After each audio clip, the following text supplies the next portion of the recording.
coming and dedicating this amazing time on a Saturday, Easter Saturday, for our lovely London College of Vedic Studies, obviously with His Grace Emperor Prabhu, to discuss success secrets from the Bhagavad Gita. So what we advertised was that everybody's looking for success in their life, whether it's a small thing or a big thing, whether it's your career, your household, your relationships. We all want them to be successful, isn't it?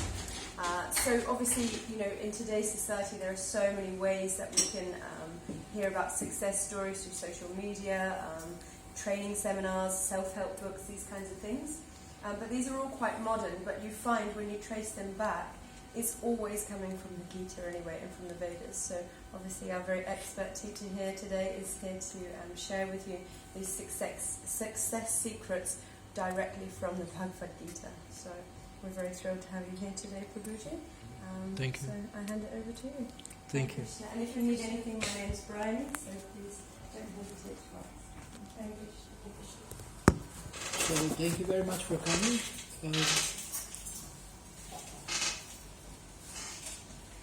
One important part of success is failure. So the founder of IBM, IBM, now it's maybe Lenovo, but IBM is famous, the computer company. I forgot his name, maybe Watson, Mr. Watson. He said he has three Fs as a success formula: fail, forward, fast. Fail, forward, fast. So he thinks if you increase the rate of failure, you will arrive faster to success. So failure is very important in success. And I want to start with failure. Srila Prabhupada said that failure is a pillar of success. Failure is a pillar of success. So one of the first principles of success that you should not be afraid of failure, and you should get discouraged when you fail in your attempts to achieve anything. Now, there is a saying, everything is hard before it's easy.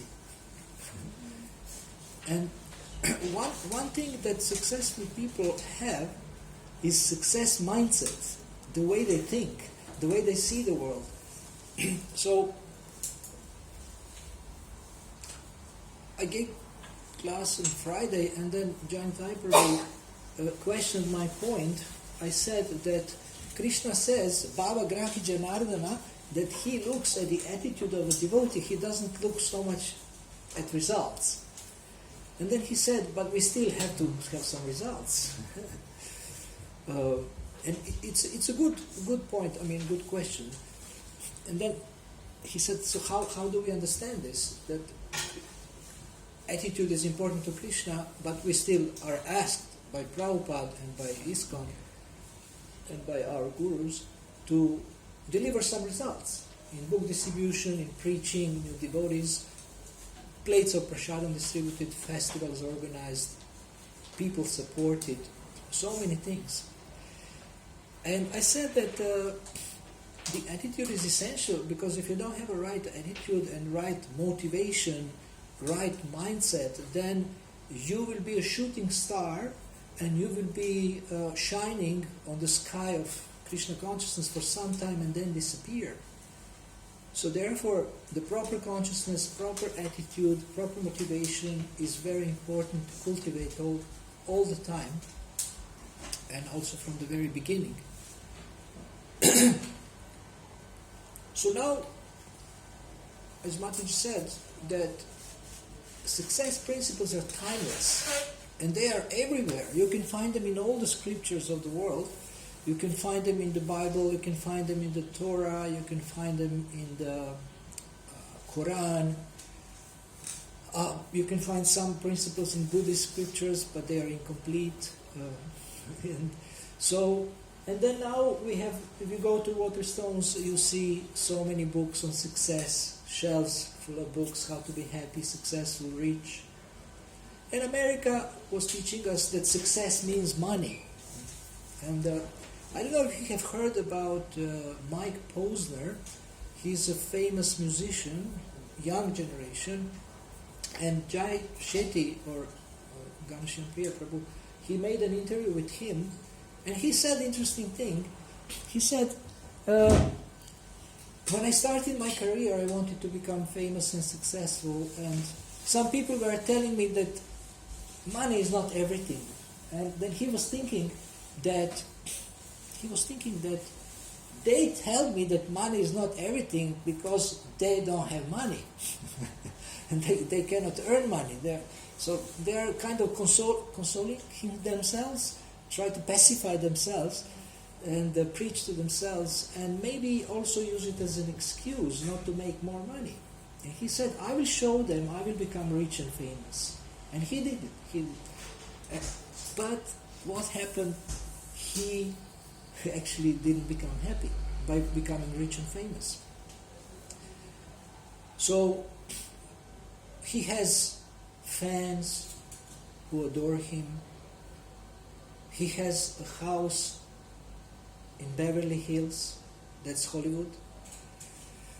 Now Jai Shetty is also in Hollywood, and he's interviewing famous people and successful people, and many of them are actually becoming deep thinkers. They are think deeply, and this is podcast with Mike Posner is the first time I hear Jai Shetty discussing Bhagavad Gita directly and openly.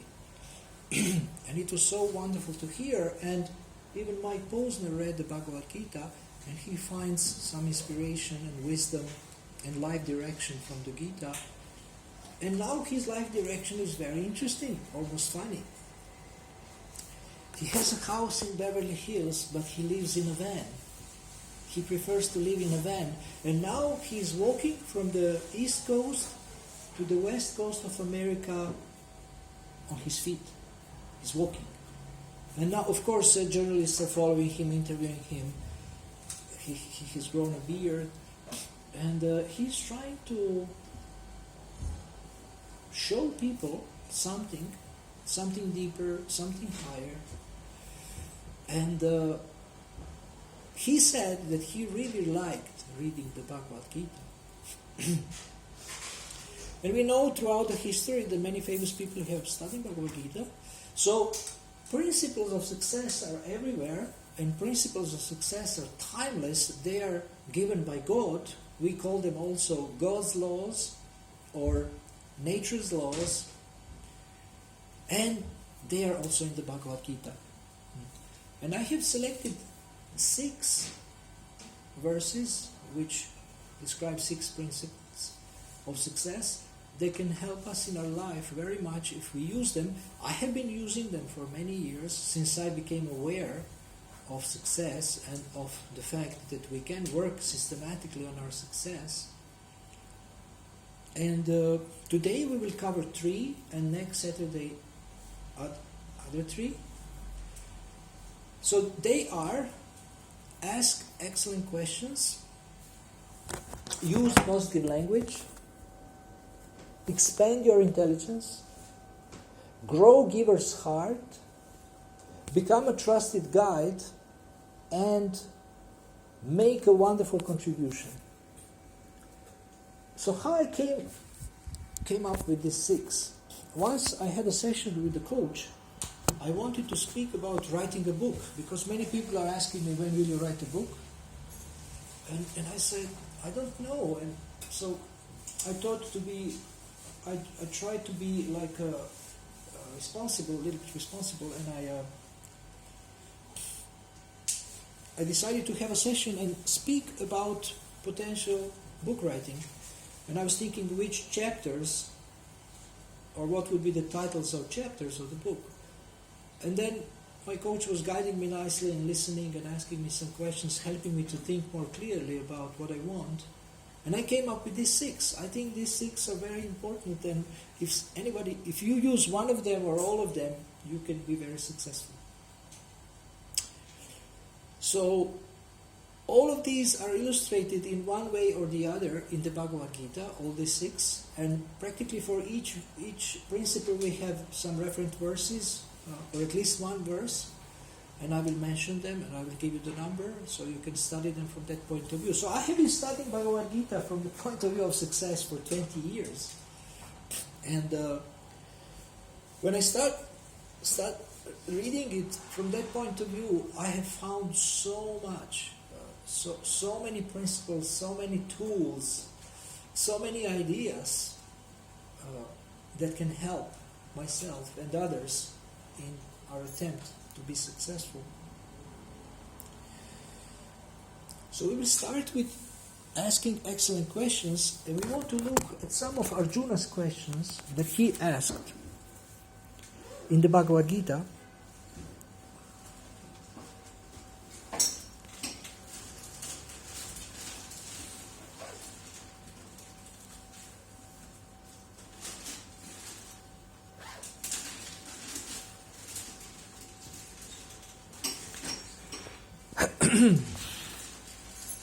The first question in the Gita is not Arjuna's question, it's Dhritarashtra's question. He is asking, when the sons of Pandu and his sons assembled at the Kurukshetra, what did they do? And Srila Prabhupada says, this question is a little bit funny, because if you sit for a meal, what will you do? You will eat. If you come to the battlefield, it's obvious that you are just about to start fighting. But anyway, Dhritarashtra asked because he was interested. The reason actually is explained by Srila Prabhupada in his purports. He was apprehensive, he was a little bit afraid, because Dharma Kshetra is a place of pilgrimage, and he knew that Pandavas are very pious, and that the reason why he was asking is that he was afraid for the destiny of his sons. Arjuna is starting his questions in the first chapter, which sound a little bit like excuses to not to fight. So, O Govinda, of what avail to us are a kingdom, happiness, or even life itself, when all those for whom we may desire them are now arrayed on this battlefield? Again, so now he is listing the fathers, sons, etc. I will not read everything. And so he is asking three questions in three verses, 32 to 35, or this is 4 verses. And he is expressing, he says that I'm not ready to fight against these people. They are my cousins, my teachers, etc. He's asking what pleasure we will derive from killing the sons of Dhritarashtra. So he's starting his sophisticated excuse. And one of the greatest obstacles to success are excuses that we make. We have a tendency to make excuses. And one wonderful question that we can use when we notice or other people point out that we are making excuses is, what would you like to have in your life, excuses or results? And if you want to have excuses, you can become an expert in making excuses, but you will not be able to deceive a coach who can see through your excuses, like Arjuna wasn't able to convince Krishna with his Vedic excuses. He was giving amazing arguments from the moral point of view, from the Vedic point of view. So he's starting his questions, and they have to do with his point that he doesn't want to fight, and he has reasons for this. So why should we destroy your family? Women will remain unprotected, they will become unchaste. And he's just asking, how can I counteract Bhishma, Drona? They are worthy of my worship. So these were his initial questions in the Gita, and I have collected or compiled all the questions that he asked in the Gita, and this file will be available to you. I can send it to Mataji, and then she can send you. But the first I would say, verse that is going into a direction of success is 2:7, when he says that he is ready to listen. So he says, please instruct me. It's not exactly a question, there is not a question mark, but basically he is asking for help, he is asking for direction. He's asking for direction. So 2:7, this is where he's asking a question that doesn't look like a question. And now this is another powerful... We all say that Bhagavad Gita starts with 2.13 when we learn, the first lesson of the Bhagavad Gita is that we are not this body, but actually I disagree. I think the first principle of success described in the Gita is, in this verse, that Arjuna is asking for help. So we need help. And to ask for help is also a sign of humility. Arjuna was such an intelligent person, capable, great warrior. And is it possible to open the window a little bit? To have at least a little bit of air in the back. So he says, I'm confused. So it's okay to be confused, it's okay to admit we are confused, and it's okay to ask for help. And now there are so many people who are offering us help. Some charge a lot for this help, some offer help for free. But whatever help we can, that's better. Whatever help we can afford, or the whatever help we want to take, then the point is to actually take help and be open to help. To be open to learn something, to be open to practice something, to be open to test something, to try something. This kind of attitude will bring us forward to success, and we have direction in the Bhagavad Gita in Arjuna's example. He is asking for help. So maybe sometimes you feel like asking for help, but you don't trust anyone and you don't know whom to ask for help. And sometimes we are not even aware we need help, or we don't know whom to ask, how to ask, or we are really embarrassed to ask for help because it may look like we are incapable. Looks like we are incapable, and it's embarrassing to be incapable, and it's embarrassing to ask for help. But Arjuna, we will never be qualified as Arjuna is. He is asking for help, so what to speak of us? So this is a powerful success principle, which we already find in questions of Arjuna. Another question is coming at the 54th verse of the second chapter. Now, Krishna has explained to Arjuna the difference between the body and the soul, and Arjuna has concluded that it's good to be transcendental, it's good to be spiritual, and now he's inquiring about the qualities of a person who is transcendental. How does he speak? How does he walk? What is his language? How does he sit? And Krishna will explain from 54th to the 72nd, the last verse in the chapter, wonderful verses that these are one of my favorite sections, which describe actually the qualities of a transcendental person. So this is a very important section, second chapter, 54 to 72, and Krishna is answering Arjuna's question. So this is for us also an excellent question, that what would be the ideal of myself? What is the ideal I want to achieve? So I want to develop transcendental consciousness, higher consciousness. Now, at the beginning of the third chapter, Arjuna is expressing his doubt.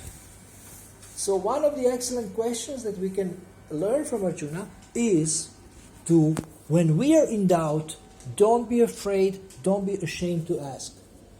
I remember I was asking my spiritual master in front of devotees some questions and everybody was laughing. But for me, these are very important questions. For example, I asked, if we are disturbed, if our mind is disturbed, can we take shelter of prasadam? And he said, how do you do that? How will you take shelter of prasadam? You put it on your head or something? I said, no, Guru Maharaj, by eating. And he said, you are fully empowered to do this. And he gave me his blessings. And I can still say, after 36 years, I'm still Prasadam Bhakta, but now my health is forcing me to eat less and to eat less frequently and to eat less sweets. So this is what you can expect in 40 years or 30 years of your life. For devotees it was a funny question, but for me it was important that my Guru Maharaj approves my strategy that I already started using as help for my mental disturbance in Krishna consciousness. Some devotees find it helpful maybe to play a guitar a little bit or to do something that they like to do to pacify the mind or to make the mind satisfied. But whatever we do, it should be bona fide and it should not entangle us in some lower consciousness. So this is Arjuna is not afraid to express his doubts, and this is what we should follow in his footsteps. And in several places he is asking Krishna to clarify. So sometimes we can ask our Guru Maharaj or preachers to clarify what they mean and how we should apply something, some principle. Now, an amazing question in the 3rd chapter, 36th verse. By what is one impelled to sinful acts, even unwillingly, as if engaged by force? Now this also sounds a little bit like an excuse. This also sounds like, oh, we are victims. Sounds like a victim, like, oh my God, some external force is forcing me to be sinful, and we know that we have a power of choice. And we need to exercise sincerity in the moment of choice. We know what is to be done, what is not to be done.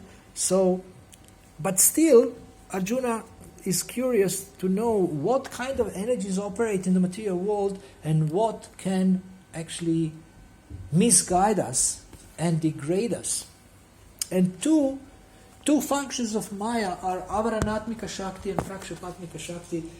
Maya has a role to cover us over and to drag us down. Cover us over and drag us down. She's very good at her service to keep conditioned souls distant from Krishna. So Krishna says it's lust only. Krishna replies, it's lust only, which is the all-pervading, all-devouring enemy of the conditioned soul. We have been given lust as energy so that we can forget Krishna and we can try to enjoy the material world, to enjoy matter. Another question Arjuna asked is, how can he understand that Vivasvan is senior by birth to him? So how could have possibly Krishna instructed him in the beginning? And Krishna explains this. Now, I will not go through all the questions, but you can get them and you can study them, and you can choose what of Arjuna's questions you can use. So Arjuna asked excellent questions, but one question that probably is most important for us, Arjuna asked, what is most beneficial for me?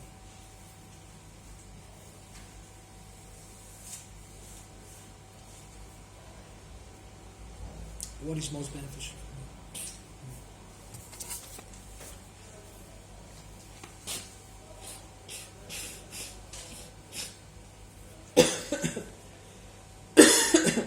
So this question we can use all the time, every day. What is most beneficial for me in the next hour? What is most beneficial for me in the next minute? What is the best, most valuable use of my time right now? We can ask. This is the variation of that question by Arjuna. What is the most valuable use of my time for myself and others in the next hour or in the next minute or in the next 10 minutes? And throughout the day, when we walk around the city or anywhere, we can ask ourselves occasionally, am I using my time in the optimal way? Is this the best way to spend my time? Mm-hmm. So what is most beneficial for me? Arjuna is asking.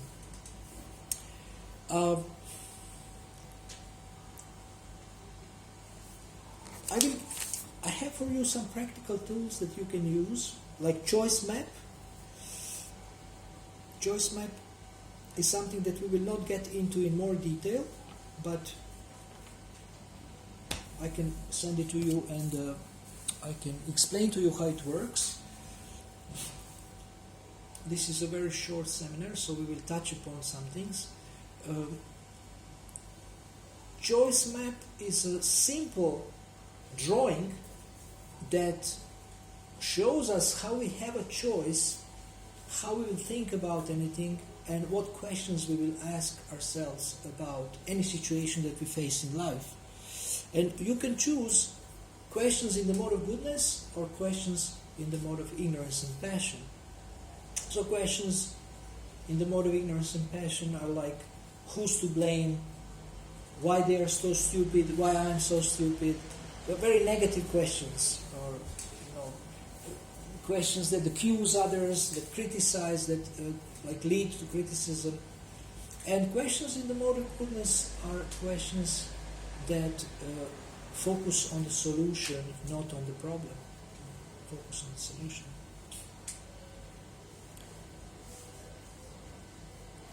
It is a very nice colorful drawing. I will show it to you. I can bring it next Saturday and show it to you. So this is one thing I want to give you, and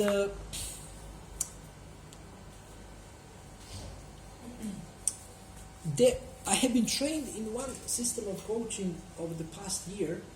Last year I was here. I was in a small town south of London, in Surrey. It's called Godalming. It even has a name God in its name, so I also like it because of that. And one kind lady, she let me go to the seminar for free. I told her I'm not a businessman and I will use what I learned to help people, and she agreed to let me. It's an expensive seminar. It's 3 parts. It's about £1,000.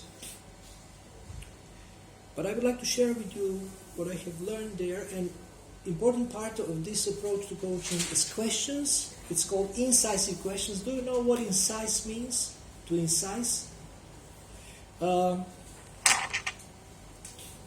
It's like, I can say it's like root out. Like if I want to incise this, then I do like this and get it out, like rooting out. So incisive questions are like penetrating questions, we may say.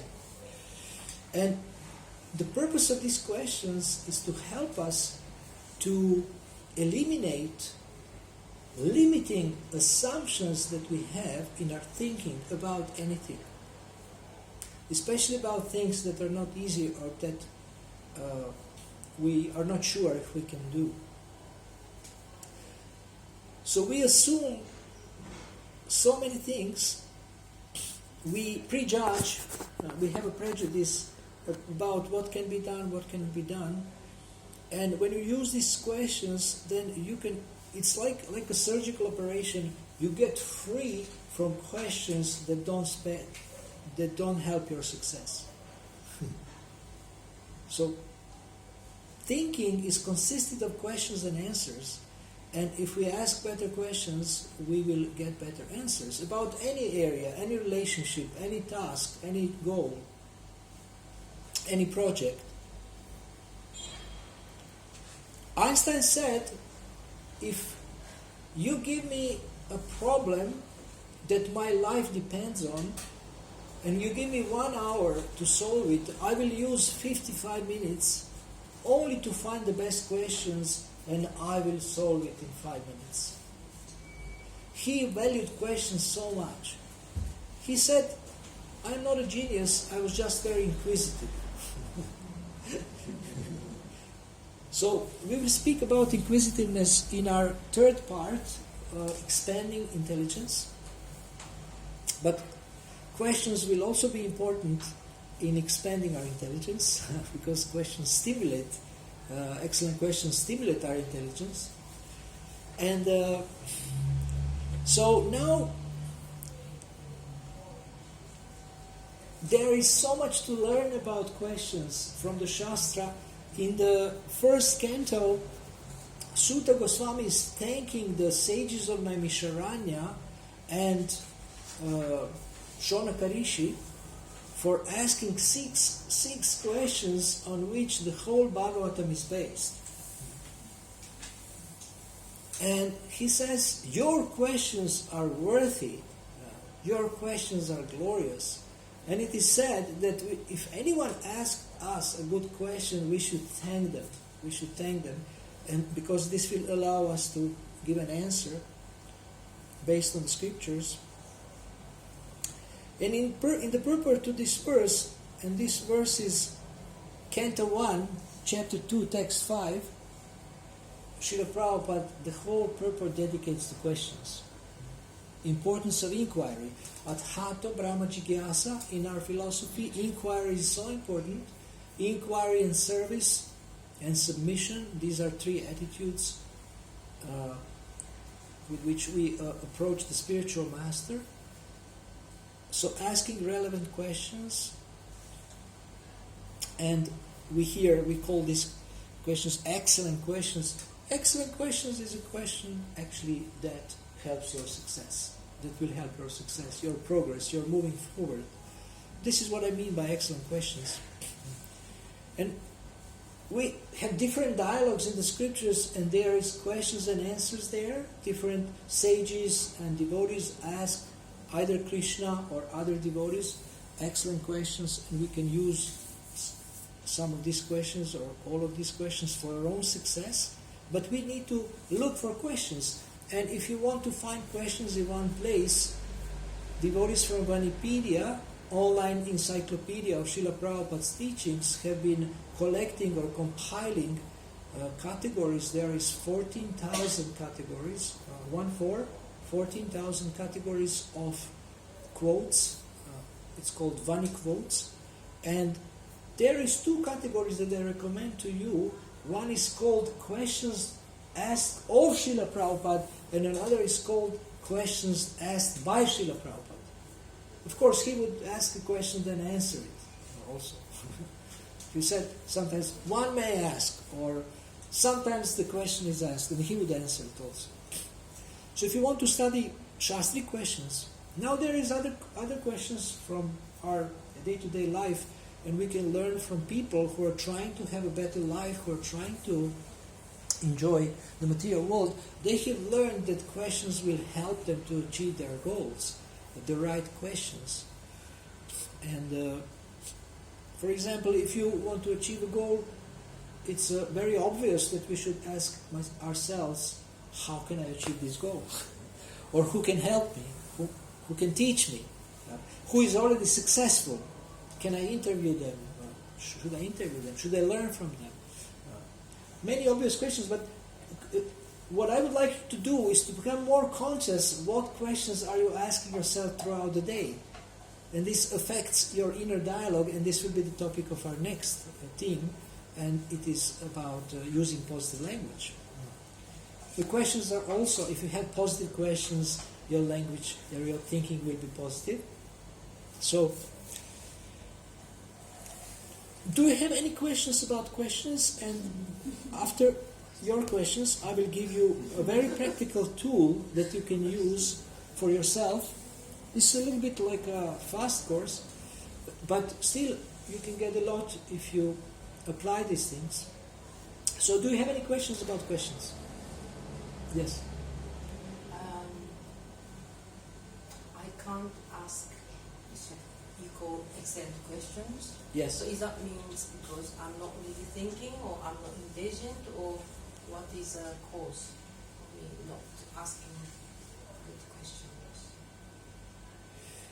It's a question of practicing and learning about questions. That's why I'm teaching this, learning from the Shastra and learning from some professional sources. I mean, I have been collecting books and articles about questions for 20 years, so you can imagine I have a huge electronic library, and I can share with you for free. So you can learn. And you can choose. This will bring us to our last part of this first part, about creating your own questions.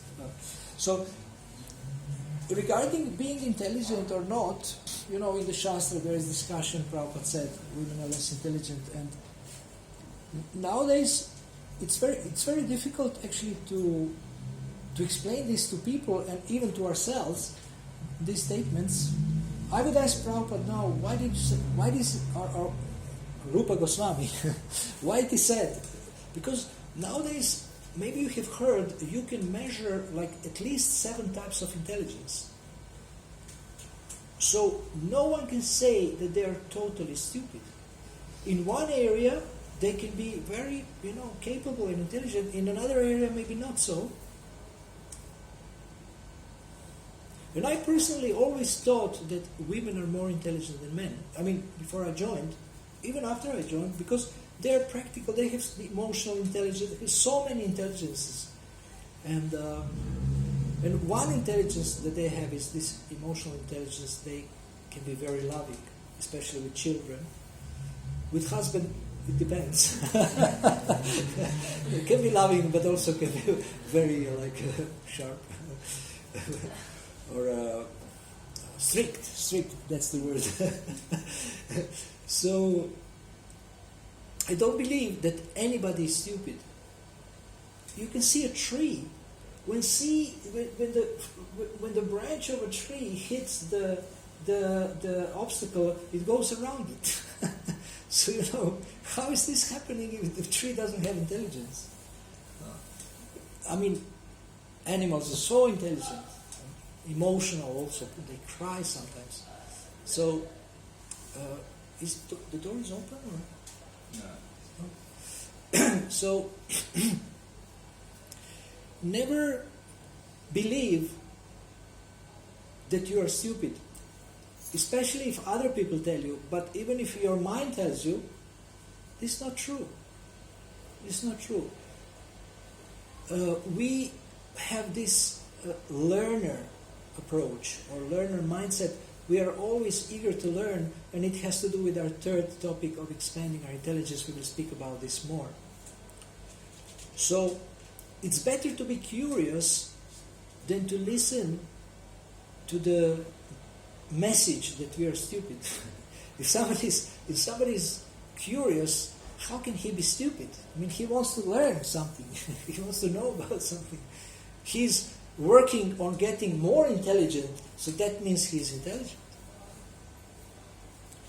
So it's a question of practice, it's a question of learning, and I will give you I already gave you one amazing question. What do you want to have in your life, excuses or results? So with this question, you can make wonders in your life. Yes? It's not about the question, but I'm one step ahead. Like today's seminar is based on success, principles of success. Yes? Now my question is, success is very subjective. What seems success to you may not necessarily mean success to me. Okay. So when you are, now we're talking on a more generic level of how to approach that success. So my question is, how do we apply that, what somebody else is seeking for is not necessarily what I'm seeking for. These principles are valid for any goal, any definition of success, whether spiritual or material. These are universal. But Prabhupada defines success As being that transcendental consciousness is success. No, Prabhupada has defined success very specifically in one conversation. I mean, there is many definitions. So how does Prabhupada define success? Yeah, I will tell you. He said, he defined first knowledge. He says, knowledge means to know Him. Knowledge means to know Krishna. And success means to what? Understand? To understand. That's the beginning. Success means to Realize, Randa, completely? No. Love? what? Love? Love? Yeah, you are close. What we are trying to do in Krishna consciousness.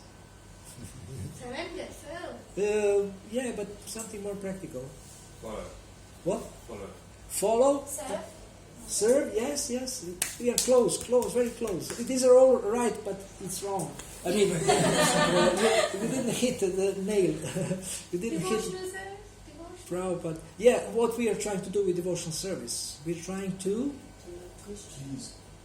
What? Please, Krishna.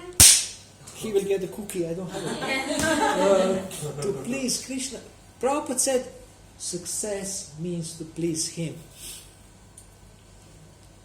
I'm so happy to share with you this because this is our the highest definition of success. And now you can define success in different areas. You can define what success means to you in your marriage, whatever. So,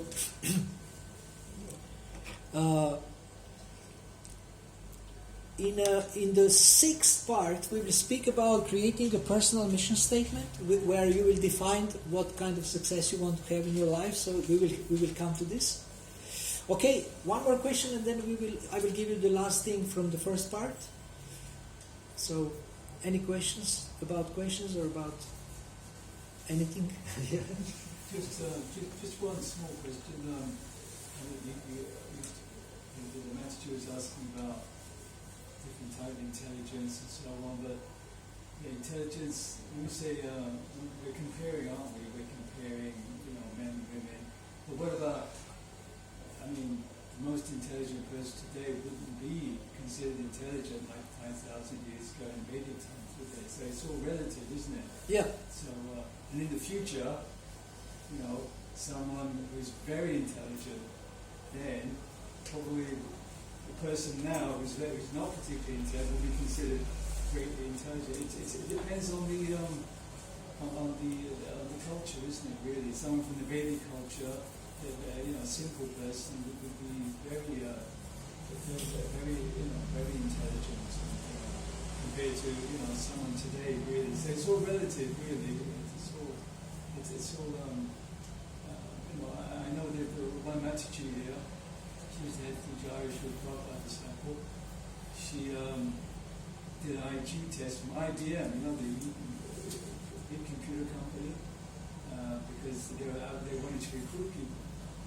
This is before she became a devotee, and so it's a really good test, and she scored 169 in that test. Now, people know about IQ test. 145 and you can become a member of a special society. Mensa. Yeah, 169 she scored on that test, and she became a devotee after that. I asked her, why did you apply? She said, I wasn't interested in getting a job, I just wanted to know my IQ. And then after that she became a devotee, she joined the Hare Krishna movement. So. Now they speak about there is books on spiritual intelligence. There is books, but the way they define it is not as we define it. For us, spiritual intelligence means intelligence with which you please Krishna. And devotees serve, give love, service. But they have a little bit different, a little bit maybe impersonal definition. But they speak about spiritual intelligence. They speak a lot. They make distinction between emotional intelligence, spiritual intelligence. They are interrelated, but other types. And for us, I think it's a platform to present our own understanding of spiritual intelligence, and whoever likes it, they can take it like this. Okay, my last tool that I want to give you. Actually, I want this seminar to be like a beginning of a long-term cooperation between you and me, and not only me, but anybody who is teaching these things. I have friends also that you can connect with, devotees. So they're teachers, coaches, trainers, long-term. So this is more like a taster.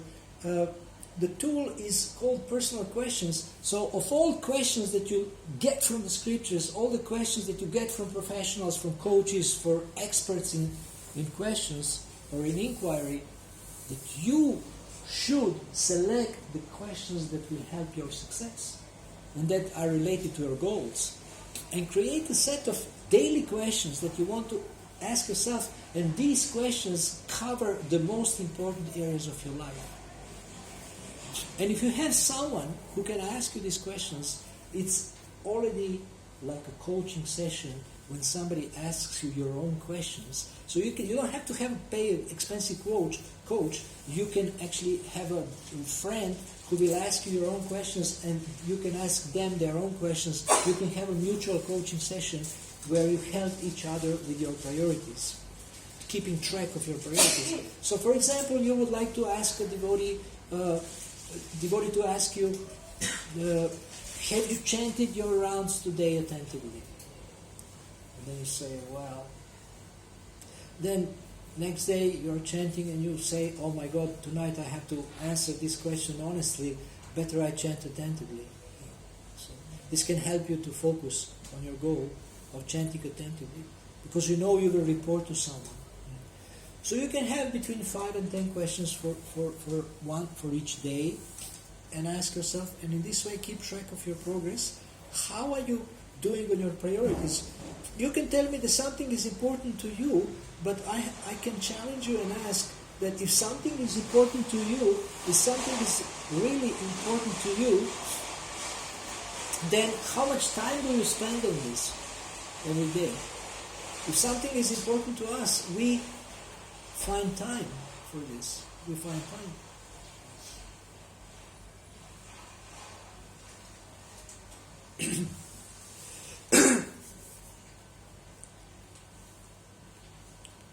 Now, please think for a few minutes. We'll do a little exercise. What one question, if you would ask yourself every day, would make the biggest positive difference in your life? If you have, you can write it down.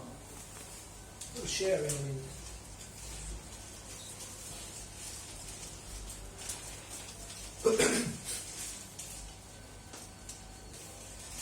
Try to go for the best of the best of the best. Really, the question when you read it, it really like gets you going, it inspires you, clarifies things.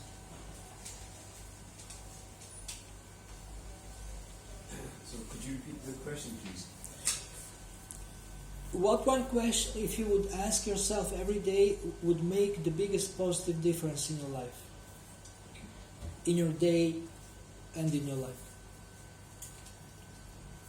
Maybe better in your day, it's more like more specific, more narrowed down.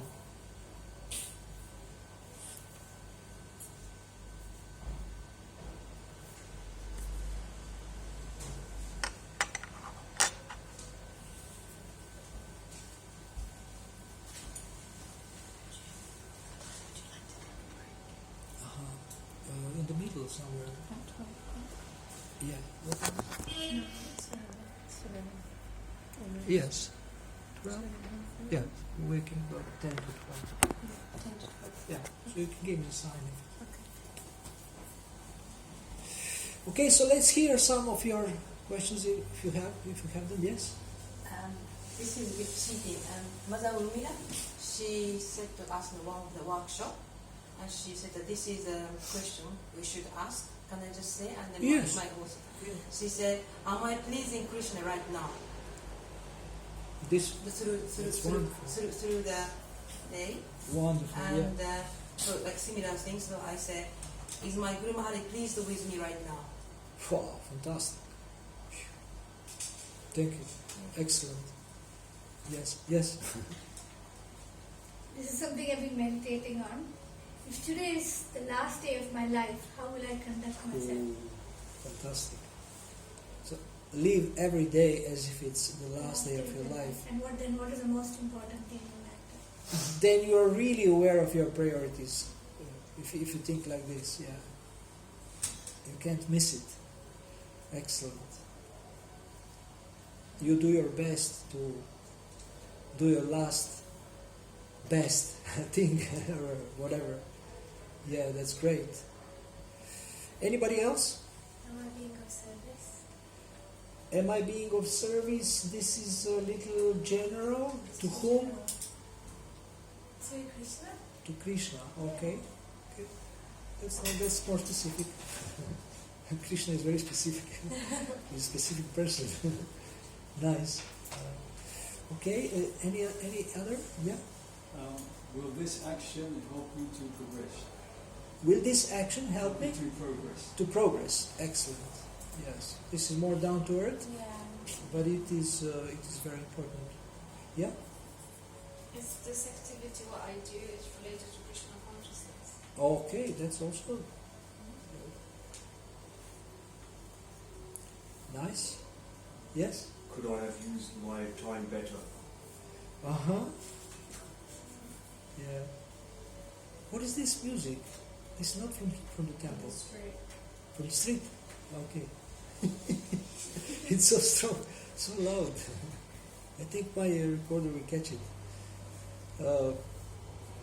So, I believe you are beginning to see the value of questions, at least a little bit, that if you use your intelligence to create questions that will help you throughout the day, and you use them, maybe have them on a card, like index card, or on your screen somewhere. Nowadays they have also applications, Android applications and iPhone applications that help with personal development, and they ask you questions, through the application. You click on the date and they ask you maybe daily questions for your success, and then you see, oh my God, this is a good question for today. But you can create your own questions, you can share questions with your friends, you can learn from others and ask yourself questions. This from Mother Urmila, a fantastic question. Am I pleasing Krishna right now? One question you can ask, am I acting out of love or out of fear? Or thinking also. Thinking or acting out of love or out of fear?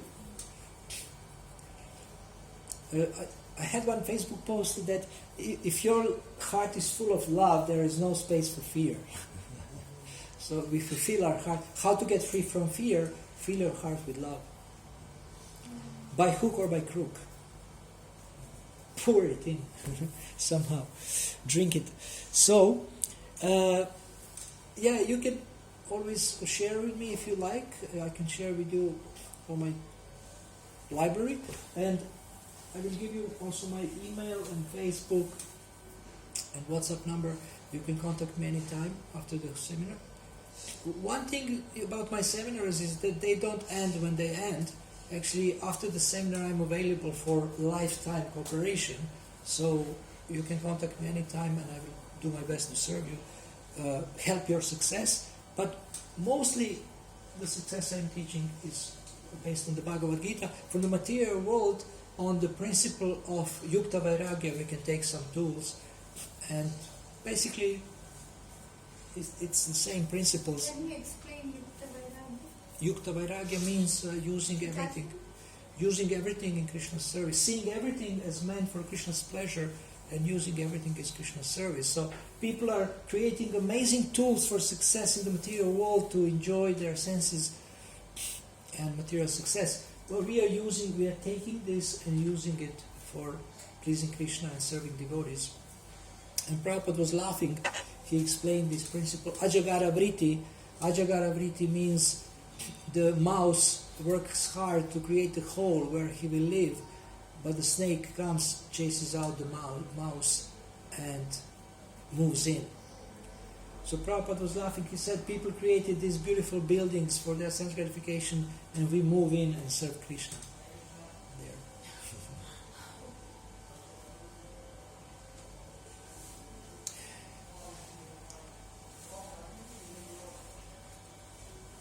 Any other questions about questions? We have. We will start our next topic, which is using positive language shortly. But if you have any last question or a doubt about questions, I have a lot of resources to give you to study about questions. But if you use better questions, your thinking will improve, and if your thinking improves, your action will improve. If your action improves, your results will improve, and in this way you will be more happy.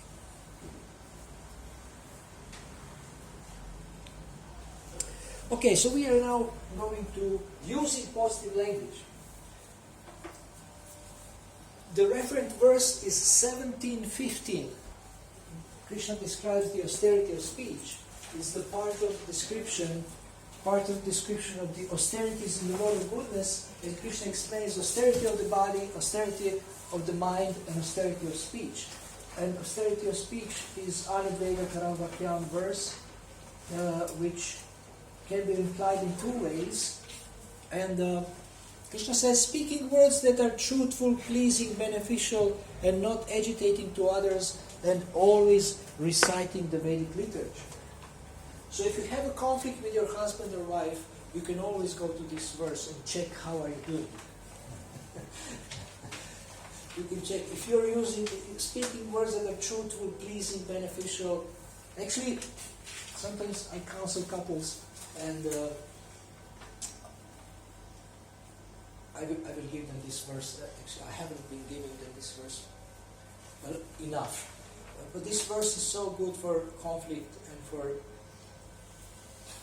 creating non-violent communication between people who are supposed to love each other. So, speaking words that are pleasing, beneficial, not agitating to others, truthful, and always reciting the Vedic literature. This is the last point. Always reciting the Vedic literature. So by reading aloud, by discussing Shastra, our thinking becomes also purified and improved, and also our communication with ourselves and with others will improve. Now, as I was doing coaching with people, and we spoke about how people think and how people talk to themselves, I realized that this verse can be used for improving self-talk. Can you open the window again? Yes. Improving our self-talk, our inner dialogue, and I have a whole seminar only about this. I did it in Bangladesh a few months ago. It's very important to be able to observe our inner dialogue. You can call it thinking, you can call it self-talk, I don't mind how you call it, but it's the same thing. We observe the functions of the mind, how the mind speaks to us, what feelings are manifested from the mind, and what desires are there. So thinking, feeling, and willing are the functions of the mind, and they are related to the inner dialogue. And if we look at what acharyas do, like Bhaktivinoda Thakur, Raghunadas Goswami, they address the mind, my dear mind. Even they address the mind with my dear brother. So mind is like a mechanical person that is talking to us all the time. And if we identify with the mind, with a conditioned mind, we will suffer a lot. But if we see that I can observe the mind and I am not this mind, it doesn't matter how much it influences me and my life, but actually I can observe. When you realize that you can observe the functions of the mind, it's easier not to identify with the mind. So you can check, is my inner dialogue truthful, pleasing, beneficial for me, pleasing for me? Is it not agitating to me? And is it always full of scriptural content? My inner dialogue. So you can assess by this verse, how is your inner dialogue? So one way, some people, I ask devotees how they would like to talk to themselves, ideally speaking. So you can tell me, how would you like to talk to yourself all the time, ideally speaking, in the mind? Or even you can talk like this, but people may think you are crazy if you talk to yourself. So how would you like? What kind of... Dialogue. Huh? What kind of dialogue we have in general? Let's see. Okay, I'll give you an example, then you will be more clear. Some people tell me, I would like to talk to myself as my mother. To my mind, as my mother talks to me. So, as what person would you would like to talk to yourself? I prefer no mind. Huh? I would prefer no mind, just stillness. Yeah. I would prefer that. No mind? Just quiet, just quiet. Is it possible? I'd love that. You would love this. Okay. That's your preference. Okay, good. More? Prefer Krishna. Krishna talking. As Krishna talking to you. Amplify, yeah. Uh-huh. Oh, that's nice. You can talk to your mind as would Krishna talk to you. Yeah. So basically, it can be Shastri. Yes. Yeah, because Krishna speaks to Uddhava, Krishna speaks Yes. to Arjuna. Okay, more? What about the higher self? Like As your higher self? yeah. If you are clear what it is, then yes. If I'm in stillness and I feel clarity, what would my higher self say to me? So it's always friendly, it's always wise. Yeah. Yeah? Yeah. Okay. As my higher self. What else? Okay, when you say Krishna, you can say also as Super Soul. The Super Soul is here waiting to talk to us. We don't hear the Super Soul, unfortunately. Imagine if you could hear the Super Soul. People ask, so who is talking to me? Is the Super Soul or the mind? How to make a distinction? So we can discuss that too. Anybody else?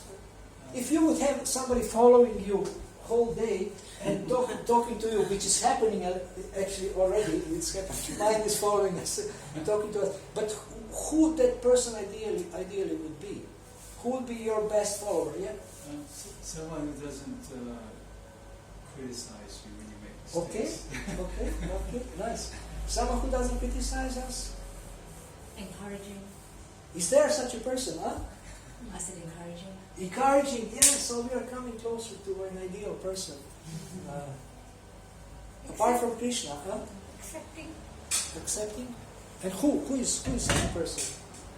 Guru Maharaj. We are coming to Guru Maharaj and maybe who else?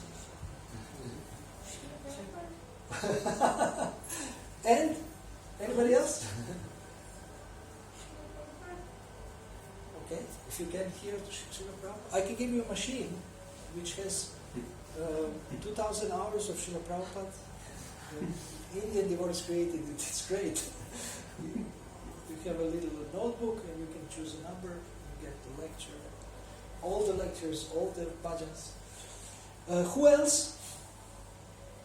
Somebody more maybe easier to access.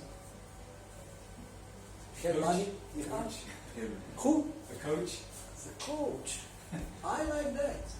I like to talk to my mind as a coach would talk to me. And I have experienced coaching sessions. I mean, I was a client. So I know that this person believes in me. This person sees me positively. This person sees my potential. This person is always encouraging. So many supportive things are there. So I try to talk to my mind as a coach. But coach is not only soft. So coach will be having a balance between strictness and softness.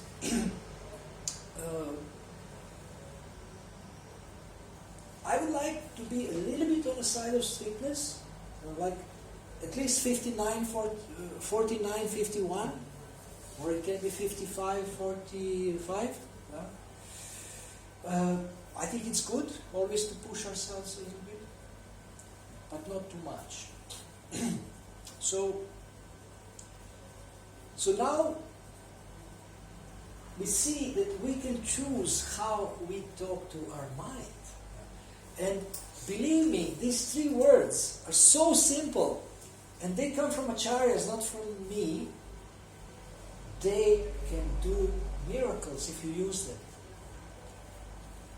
If you use my dear mind and tell him what you want your mind to think, what you want your mind to feel, and what you want your mind to desire, he may rebel, but slowly, or it may start to obey and to cooperate.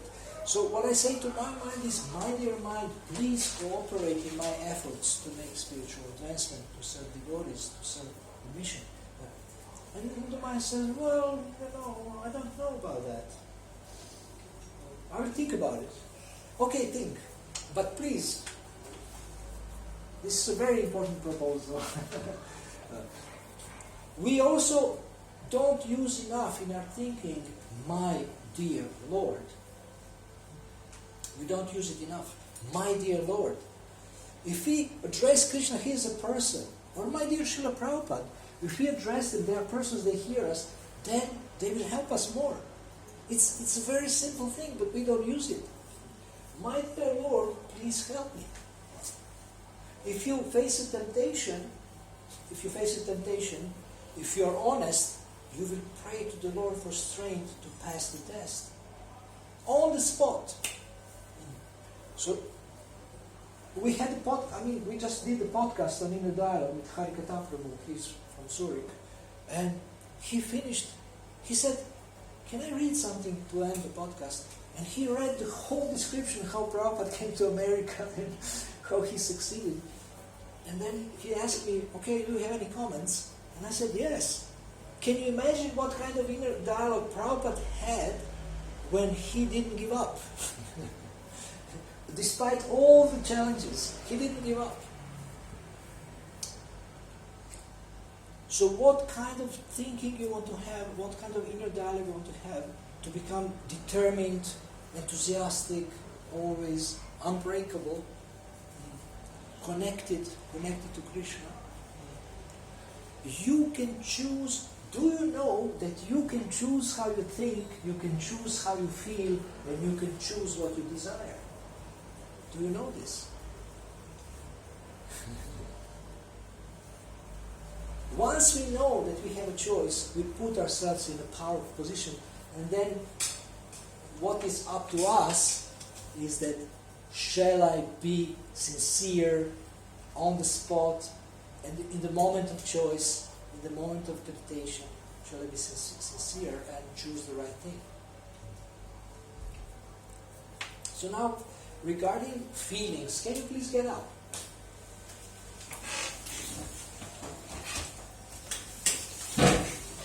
We have much more power over our feelings and thinking and desires than we think. And now we can do something that is not even so subtle. It's just the change in the position of the body. So this is called depression yoga. And try to be depressed in this position. What? Try to feel bad. Depressed? Yeah, depressed, negative. Try to be negative, grudging in this position. It's very difficult to feel bad when the hands are up. And I didn't get this from any yoga teacher, any New Age book or mundane success teachers. I got this from the altar. This is from the altar. So why God, who is the most intelligent person, has his hands up all the time? There must be something there. You can sit down. Oh no, please stay. No, sorry. We didn't finish the exercise. Now, do this Swami step and try to double your depression. Try to feel double worse, how you say. It's very difficult. You are laughing. Imagine you are fighting with your wife or husband with raised hands. You will laugh both. And now keep doing both of these things and start chanting Hare Krishna and try to triple your depression. Hare Krishna, Hare Krishna, Krishna Krishna, Hare Hare, Hare Rama, Hare Rama, Rama Rama, Hare Hare. You are very bad students of depression yoga. Instead of becoming depressed, you have become ecstatic. So just by changing the posture of the body, we change the mind, change the way we feel, change the inner dialogue. And imagine, can you feel bad if you walk like this? It's impossible. It's impossible. So why dancing is an important part of our culture. Have you heard of Tony Robbins, motivational speaker? So I wrote him and I told him, did you know the Hare Krishna's first thing they do in the morning, they dance? He said, oh, I didn't know this, that's great. Because he is teaching that motion brings emotion. Motion brings emotion. So I told him that, this is, he's also vegetarian, he's teaching vegetarianism.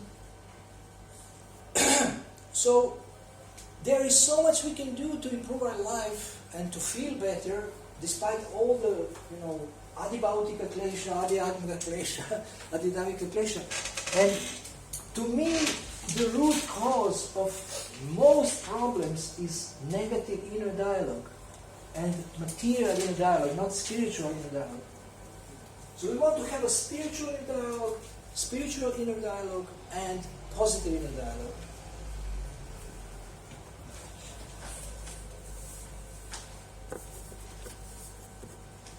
Now, how do we deal with people? What do we tell people? We can do the same thing to ourselves also, to our mind. We want to encourage people, we want to support people, we want to highlight the potential of people, we want to point out their talents. We want to tell them, you can do it. Yes, you can. And things like this. And my teaching of success is a little bit different than the modern. For example, the affirmations that you can get outside. I don't like them always. Somehow they don't click with me. Because they're based on the understanding that we are the doer, we are the main doer. I like affirmations that are connected with God, with Krishna, because He is the source of power. So you can only use affirmations who are connected with Krishna.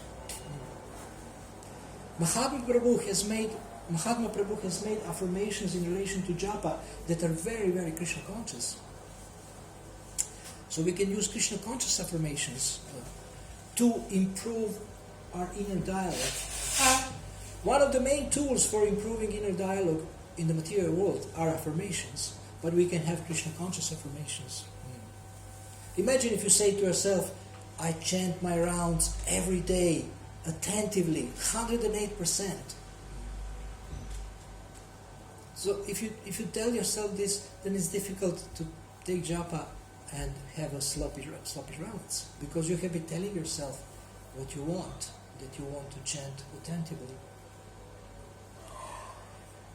If someone provokes me and I start feeling angry, I don't allow anger to grow. I just take a deep breath, pray to Krishna, and try to react as a devotee, for example. And it pays off to prepare for testing or tempting situations, whether it is self-gratification or something rude. To prepare, because it will come. It will come. We speak about people being tested, Jesus being crucified, Haridas Thakur beaten, but actually more difficult temptation is something pleasurable, and Haridas was also tested with that. 2 times, once Maya, once prostitute came to offer him enjoyment. This is a harder test to pass than to be beaten. But he was completely fixed. He was completely fixed.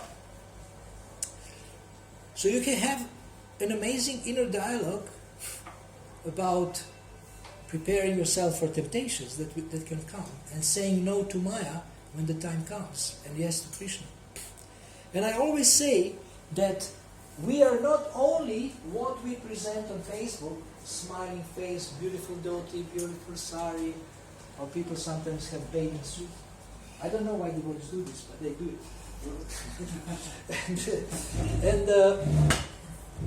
And you are not only this, what you present on Facebook, you are what you do when no one is looking. So what is integrity? Integrity means that when actually there is no moment when no one is looking. Krishna is always looking. So that when only Krishna is looking, you do the same as if you are watched by your Guru Maharaj or anybody else. I mean, devotees. So you are honest. When nobody is watching you, you are the same as if people are watching you. That's not easy. We have to admit, it's not easy.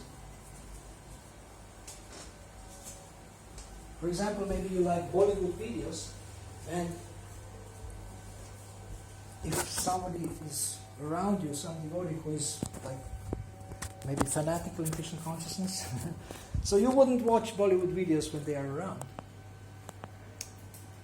But if they're not around, you may say, well, I can watch 5 minutes or 3 minutes or something like this. But if you have the video like this and you say, okay, my dear Lord, this is a video that I am not going to watch for your pleasure.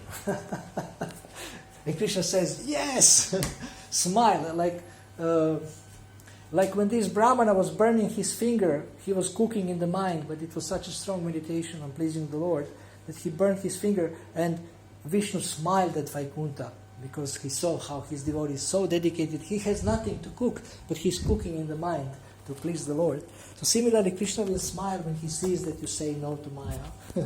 And your inner dialogue is such that you convince your mind or your senses not to indulge and not to fall down.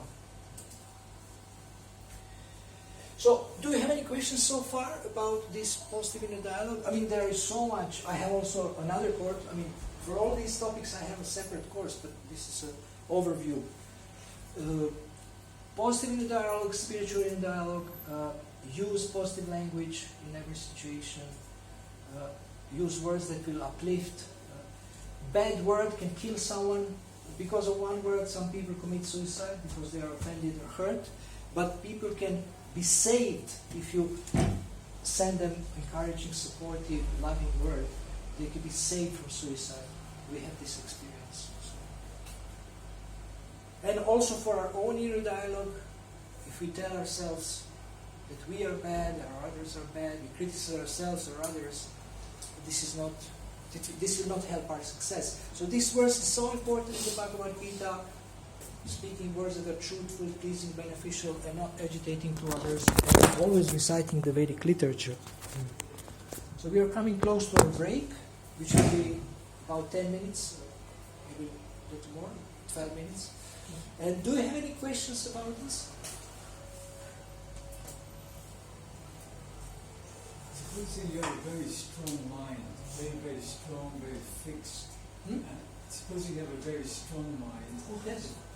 Supposing you have a person that's a very, very strong mind, very, very fixed in like a negative way of seeing things. I mean, I know people like that, and no matter what you do, and it makes no impact. It's very fixed. You know what I mean? And it seems that they're like stone. Their mind's like stone, and your words are like just air bouncing on the stone, and it doesn't change them. It doesn't make an impression. Right. What I mean, and I know my mind is quite fixed as well. I mean, and once I get in a negative mood, it's like it takes a lot. Do you know what I mean? It really takes a lot, and many times, I just forget about being positive. But how does it feel to be negative? Do you like it? It feels miserable. It's miserable. Yeah. So it's really miserable and sort of and sense of failure that you haven't made progress, you haven't changed it. But somehow that's the reality. It's like, what do you do? You have a mind that's so fixed in negativity. What do you do? I will reveal to you the greatest secret of success of all times, all universes.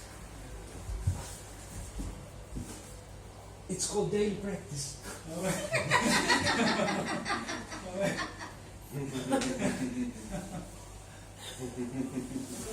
So as we have developed a habit of negativity, we can start to develop a habit of positivity.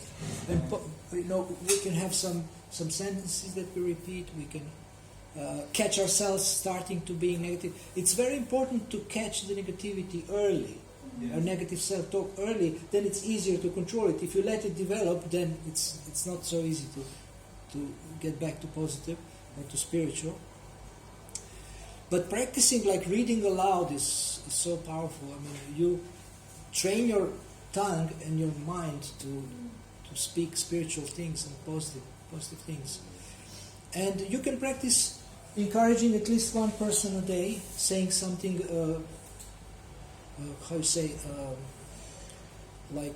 appreciative of them, or encouraging, or supportive, showing some affection, showing that you care.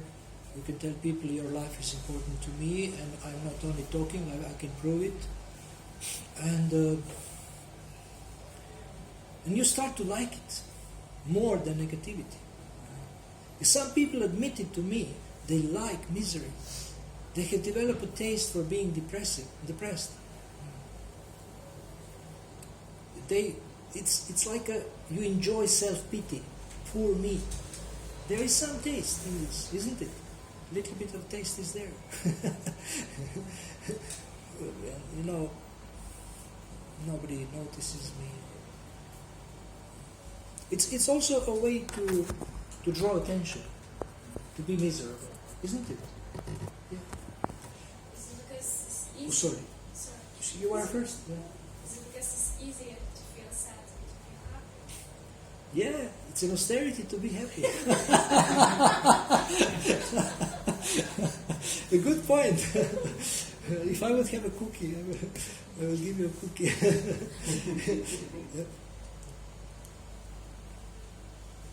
It's easier to criticize others than to encourage them, isn't it? It's easier to criticize others than to encourage them. Regarding getting angry, what I say is that it's easier to get angry at others. It's more difficult to get angry at your bad habits. And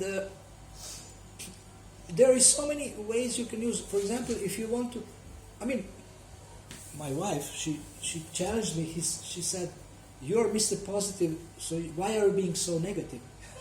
Your wife can actually make a very positive coach. She can make him negative. She has this Shakti. It's called anti-coaching Shakti. And I said, okay, I have learned from one of my coaching mentors that if I want to improve, I should pay when I make mistake. So I gave her 10 pounds. This was 10 years ago, 15 years ago. It was maybe 10 pounds now, it's not the same value due to inflation. And I paid once because I caught myself, she caught me, being negative second time. One day I said, from now on, if you catch me, I will pay you. And I paid once and never again.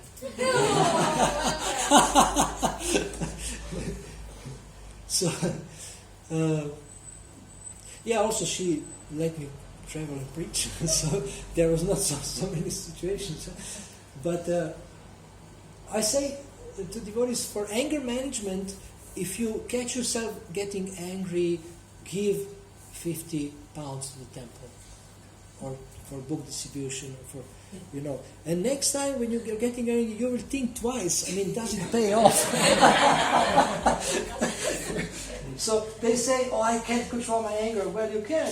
Imagine if you get angry, then there's like 1 ton of cotton, not cotton, iron falls on your head. You would know how to control yourself. If you have to, then you can. But because you have an option to not, then you are choosing still to indulge in negative feelings or things like that. Okay, so thank you very much. Yes? Yes, you say. Yeah, I have a question. The question for me is about the indulgence of the mind. So what happens is, it's like a situation where your false identity is challenged. Talents challenged about it. Yeah. And then part of you don't react at that moment because of, being whatever it is. But the inside dialogue is like, how dare you, or how, and then you indulge in that. You just indulge and you just go on and on. And how do you snap out from that? Because it's like a situation that's happened where your identity is challenged or something that's challenged.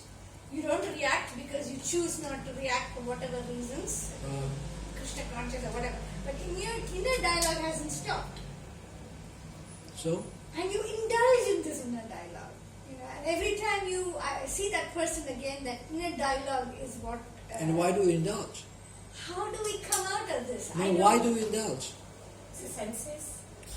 Why do I indulge? Wishing you are, and I won't. If I tell you something, you will faint. Are you ready? Yes. I say things that people really get disturbed with, and which I believe they are true. For example, I say that depression is a choice. Unconscious or conscious, some of you are nodding with your head, unconscious or conscious, depression is a choice. Negative feelings are a choice. Indulging in criticism is a choice. And when we understand that I'm the one who is choosing this, then you put yourself in a responsible position and you put yourself in a situation to make a better choice next time. And again, the secret to not doing this is this. Exercise. Daily Practice. exercise. Catch yourself many times doing this. So I physically, really, when it happens, come down on my like this and do like that. Remember the seminar. Yeah, you can do this. Now, how do I snap off? Doing actually like what you did now. Whatever works for you. You can have something on your finger to remind yourself. You can have beeper. I mean, whatever works for you. I don't know what will work for you. I have learned here in England. One of my mentor coaches, he told me. He says, Akrura. He came from America. He says, you're a spiritual person. Why you always sound like a person who is in anxiety? And I wasn't aware of this because I was, surviving and get me and my wife barely can cover all the monthly expenses and traveling every day 3 hours from the manor to here, and so there was like struggle for existence. But I didn't want to. I mean, I didn't feel like this. It was just. It became a habit to be in anxiety, about survival.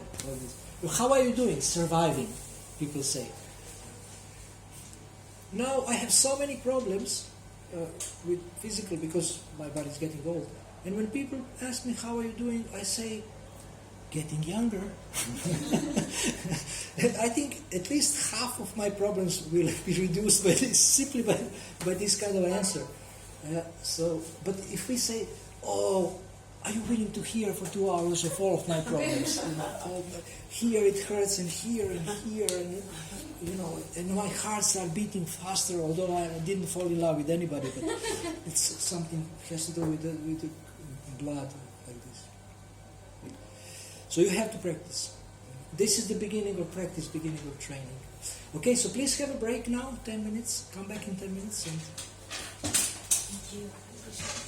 Hare Krishna, everyone. So thank you so much to His Grace Emperor Prabhuji. I think he's proving after the first half of the